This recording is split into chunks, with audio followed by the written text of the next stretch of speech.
I am the Tofu Golem. Please enjoy the video. You'll begin by preparing both devices.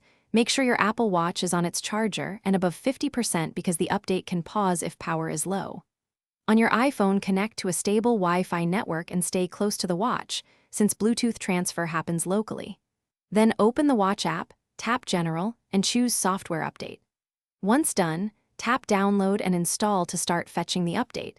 This kicks off the process and moves you into the next steps. You'll let the update download fully before installing. This prevents corrupted installs and reduces restart cycles. During the download, keep both devices awake and within a few feet so Bluetooth and Wi-Fi handoff remain reliable. Once downloaded, tap Install on the iPhone.